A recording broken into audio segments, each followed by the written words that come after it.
Yo, what's up?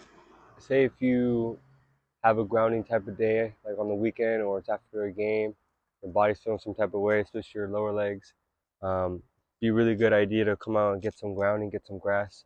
And this could be something you do, a cool little 5-10 minute routine just to open up the bones and joints and connective tissue in your foot and all that surrounding area. So,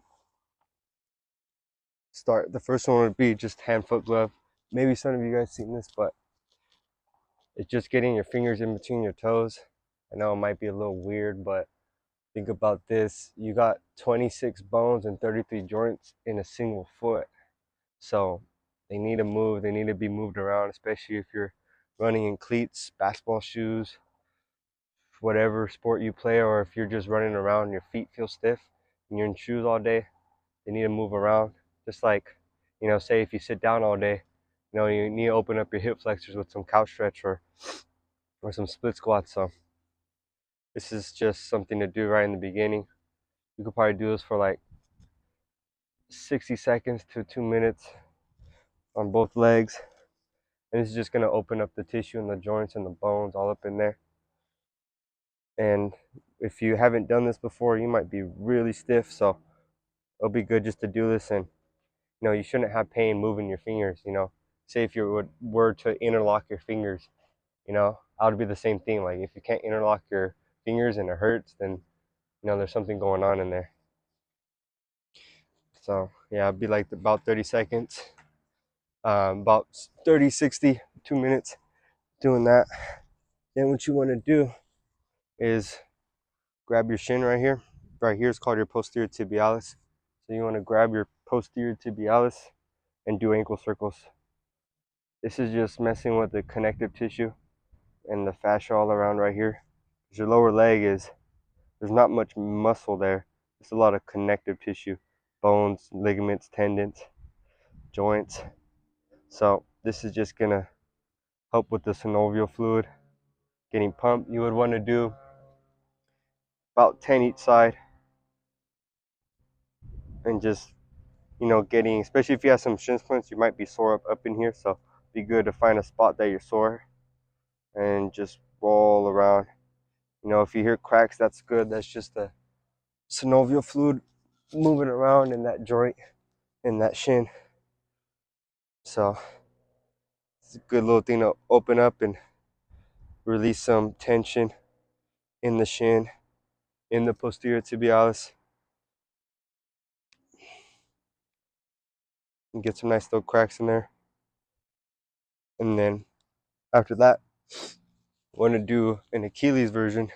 So just grab your Achilles like this and pull up. It's like you're pulling up a sock, but just pulling up your skin and that tissue, pulling up while doing that. You're stretching it while moving it around, because your foot is just a lot of connective tissue. So if you stretch it and move it around at the same time, it's getting a lot of good motions in there and a lot of good stretching in there as well, just because, like with anything, you need to kind of move it around and get it to those end ranges.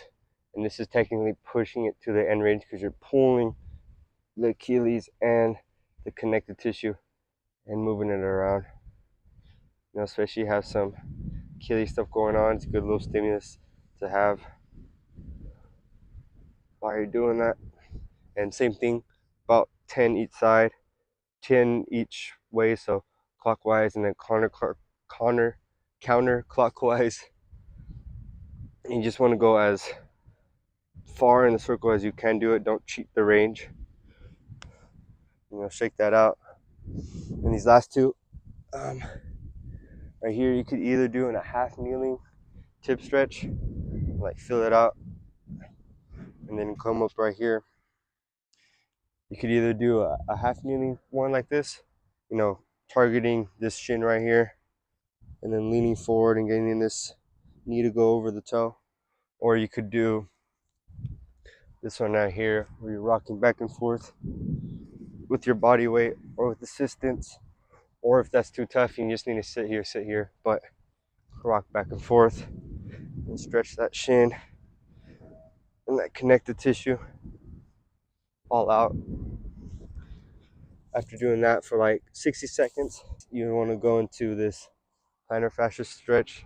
So you're just stretching the foot out right here, and you would want to kind of play with it, go up and down, move the foot, get the big toe engaged, and you don't need to tense the foot up, because once you tense the foot up, it locks it up. We just want to stretch it up right now and get that big toe and that plantar fascia, the bottom of your foot, to stretch. Just move around, but that's a quick little 5-10 minute cool down you could use while you're on the grass grounding, and maybe you have some foot shin stuff going on, give it some relief. But yeah, I hope that helps. If any of y'all try it, let me know.